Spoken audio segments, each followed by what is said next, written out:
Presidente Ramos Horta questiona membro governo e pessoal de segurança, o partido político no o grupo Arte Marciais. Presidente República Horta hatou preocupação, né? Também membro governo será, maioria e pessoal de segurança, mas o cor partido no Arte Marciais. Enquanto membro UPF a fronteira lá suficiente, o de segurança também para clio halo segurança e a ministro será.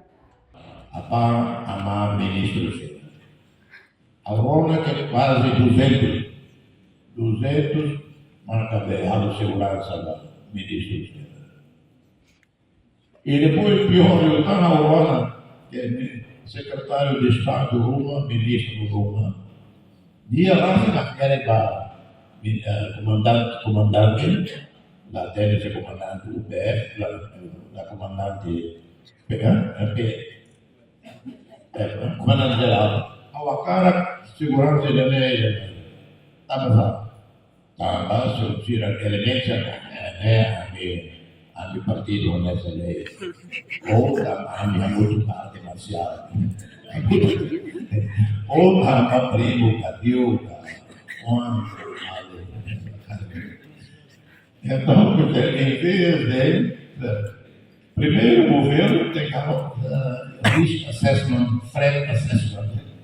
E nós, cada ministro, passaram a comandante-geral da polícia, ministro do interior, envolve também o comando-geral forças, envolve também SNI, threat assessment, risk assessment para membros do governo.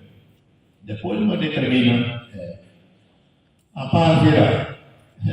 E o tempo é 2099, 2000, 2001, 2002, e que talvez até tem segurança 100% de até.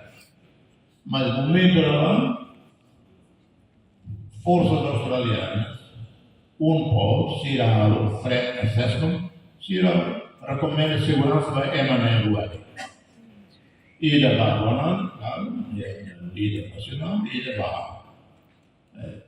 Mas Barra,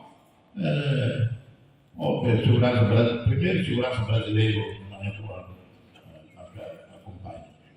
E ao nem careca ia, eu não sai, careca o brasileiro que careca. Momento lá. Portanto, mesmo momento lá. Hatamba preocupação, né?